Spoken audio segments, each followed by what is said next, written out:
बिस्मिल्लाहिर्रहमानिर्रहीम। तो बच्चों, आज हम डिस्कस करेंगे the reactions of acids with, किसके साथ हम रिएक्शन करेंगे। हम ये रिएक्शन करेंगे कार्बोनेट्स और बाइकार्बोनेट्स के साथ। ठीक है, तो पहले हम ये बात डिस्कस करते हैं कि कार्बोनेट्स क्या होते हैं, और फिर हम पढ़ लेंगे बाइकार्बोनेट्स क्या होते हैं। फिर हम एसिड का रिएक्शन करेंगे कार्बोनेट और बाइकार्बोनेट के साथ। याद रखिएगा, किसी भी अगर फार्मूले के अंदर अगर CO3 मौजूद हो तो वो कार्बोनेट्स कहलाते हैं, और अगर उसके अंदर HCO3 हो तो वो बाइकार्बोनेट्स कहलाते हैं। ठीक है, इस हवाले से अगर हम यहाँ कुछ फार्मूले लिखें जिसके अंदर CO3 होगा तो वो कार्बोनेट होगा, तो हम ये देखते हैं कि हमारे पास कि जिस तरह CaCO3 है, तो ये बताएं कार्बोनेट है या नहीं है। ठीक है, तो इस तरह में इसका नाम क्या पढ़ेंगे, कैल्शियम कार्बोनेट। इसी तरह हमारे पास एक और कार्बोनेट है जो कि Na2CO3 है। मुझे बताएं ये कार्बोनेट है या नहीं है। बिल्कुल है, क्योंकि इसके अंदर CO3 मौजूद है। इसका नाम क्या होगा, सोडियम कार्बोनेट। ठीक है, इसी तरह हमारे पास एक और कार्बोनेट है जो कि MgCO3 है, तो इसका नाम क्या होगा, मैग्नीशियम कार्बोनेट। तो हमारे पास डिफरेंट तरह के कार्बोनेट्स हो सकते हैं। ठीक है, तो अब होना क्या है कि हमने इन कार्बोनेट्स के अंदर हमने बारी बारी एसिड ऐड करना है, और हमने ये ऑब्ज़र्व करना है कि हम जब इन कार्बोनेट्स को जब हम एसिड में ऐड करेंगे तो उससे क्या होगा। तो हम देखते हैं स्टूडेंट्स, हमारे पास डिफरेंट हम एसिड यूज़ करते हैं, जिसमें हमारे पास HCl है जो कि हाइड्रोक्लोरिक एसिड कहलाता है। हमारे पास एक और एसिड है जो कि सल्फ्यूरिक एसिड है, जिसका फार्मूला H2SO4 है। एक और एसिड है जो कि हमारे पास HNO3 है, जो कि नाइट्रिक एसिड कहलाता है। ठीक है जी, अब इस तरह हम क्या करते हैं, सबसे पहले हम लोग एक कार्बोनेट को हम ऐड करते हैं एक एसिड के अंदर जो कि हमारे पास हाइड्रोक्लोरिक एसिड है। इस सिलसिले में हम नोट करना चाह रहे हैं कि यहाँ पर होता क्या है और क्या होगा। ज़रा गौर कीजिएगा कि हमारे पास एक जनरल ट्रेंड क्या है, वो ये है कि आप जब भी किसी कार्बोनेट या किसी बाइकार्बोनेट को आप जब भी किसी एसिड में ऐड करेंगे तो हमेशा हमें जो प्रोडक्ट हासिल होगा वो सॉल्ट होगा, वाटर होगा, और साथ हमारे पास कार्बन डाइऑक्साइड गैस होगी।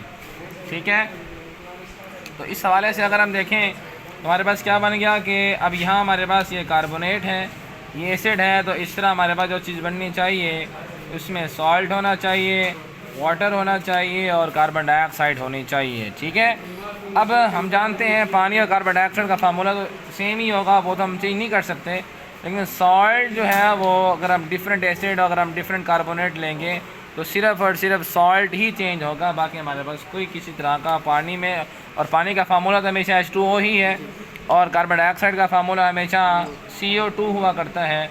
तो इस तरह से हमारे पास ये चीज़ तो सेम रहेगी, सिर्फ़ और सिर्फ डिफरेंट एसिड और कार्बोनेट अगर हम इस्तेमाल करेंगे तो सिर्फ़ और सिर्फ जो चेंज आएगा वो सॉल्ट के अंदर ही आएगा। तो सॉल्ट किस तरह ढूंढेंगे, आप कार्बोनेट का पहला हिस्सा ले लें और दूसरा हिस्सा आप एसिड का ले लें, तो क्या बन जाएगा, CaCl। तो मतलब ये इससे हमारे पास अगर हम कैल्शियम कार्बोनेट को अगर हम एसिड में ऐड कर रहे हैं तो हमारे पास बनना चाहिए CaCl। अब हम जानते हैं कि कैल्शियम क्लोराइड का फार्मूला CaCl नहीं बल्कि CaCl2, क्योंकि कैल्शियम की वैलेंसी 2 होती है, क्लोरीन की वैलेंसी 1 है।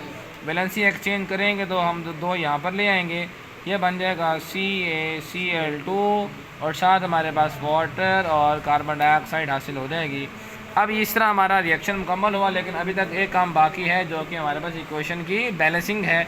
हम देख रहे हैं यहाँ हाइड्रोजन भी 2 हैं और हमारे पास क्लोरीन भी 2 ही है, तो इस तरह आप हाइड्रोजन और क्लोरीन दोनों को अगर आप 2 से मल्टीप्लाई कर देंगे तो इस तरह हमारी इक्वेशन बैलेंस हो जाएगी।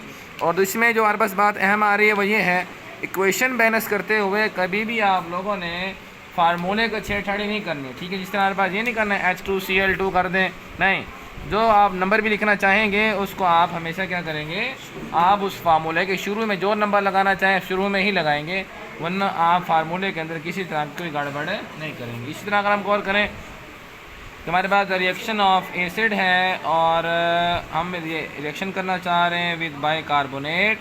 अब ये कैसे होगा, इसमें भी आपके पास प्रोडक्ट वही होगा, salt plus water plus carbon dioxide. अब यहाँ हमारे पास हम देखते हैं कि हमारे पास डिफरेंट बाइकार्बोनेट कौन कौन से हैं। जिस तरह हमारे पास है सोडियम बाइकार्बोनेट है, इस तरह हमारे पास कैल्शियम बाइकार्बोनेट है, इसी तरह हमारे पास मैग्नीशियम बाइकार्बोनेट है।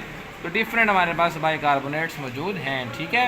अब हम जब भी हम इन कार्बोनेट्स को हम एसिड में ऐड करेंगे तो क्या होगा, एसिड हमारे पास हम जनरल एसिड हम HCl ले लेते हैं और हम यहाँ पर बाइकार्बोनेट ले लेते हैं सोडियम बाइकार्बोनेट। अब यहाँ होगा क्या, होता असल में ये है कि प्रोडक्ट वही सेम बनेगा, सॉल्ट बनेगा, कार्बन डाइऑक्साइड होगी और साथ हमारे पास पानी होगा। तो सॉल्ट बनाने का तरीका क्या है, कार्बोनेट या बाइकार्बोनेट का पहला हिस्सा और सॉल्ट का दूसरा हिस्सा, सॉरी एसिड का दूसरा हिस्सा होगा। ये बन जाएगा NaCl प्लस हमारे पास वही दो चीज़ें, पानी प्लस कार्बन डाइऑक्साइड। तो ये इक्वेशन जो है ऑलरेडी बैलेंस्ड है, इसे हमें बैलेंस करने की ज़रूरत नहीं है। अब स्टूडेंट्स अब यहाँ अगर हम देखें तो यहाँ पर अगर हम देखें कि टेस्ट यूनिट शेल्फ से मुराद क्या है, यहाँ पर आपने खुद से, यहाँ मैं आपको कुछ रिएक्शंस दे रहा हूँ और आप बैठे हैं और अभी इनकी प्रैक्टिस करें। हमारे पास क्या है कि आपने सल्फ्यूरिक एसिड में आपने कैल्शियम कार्बोनेट को ऐड करना है, मैग्नीशियम कार्बोनेट को ऐड करना है, सोडियम कार्बोनेट को ऐड करना है। फिर इसी तरह पहले आप सल्फ्यूरिक एसिड के साथ रिएक्शन करेंगे, फिर आप इन तीनों को रिएक्शन करेंगे विद HCl, फिर आप इन तीनों को रिएक्शन करेंगे विद नाइट्रिक एसिड। तो इस तरह हमारे पास तकरीबन ये 9 रिएक्शंस हो जाएंगे। और इसकी दूसरी प्रैक्टिस आपने क्या करनी है, the reaction of acid mean हमारे पास तीनों के तीनों एसिड जो हैं जिनमें हमारे पास नाइट्रिक एसिड है और इस तरह हमारे पास हाइड्रोक्लोरिक एसिड है और साथ ही हमारे पास सल्फ्यूरिक एसिड भी है। इन तीनों को फिर आप रिएक्शन कराएंगे सोडियम बाइकार्बोनेट, ठीक है। तो इस तरह हमारे पास क्या हो जाएगा कि यहाँ भी आपके पास वही कि यहाँ हमारे पास 9 रिएक्शंस यहाँ बनेंगे, क्यों सॉरी हमारे पास यहाँ पर 3 रिएक्शंस बनेंगे, एक इसके साथ और इसके 3 रिएक्शन हो जाएंगे, ठीक हो गया। तो ये अभी बैठे हैं और इसकी बैठ के प्रैक्टिस करें। तो ये स्टूडेंट्स हमारे आज की क्लास थी और ये हमारे आज की क्लास के स्टूडेंट्स हैं।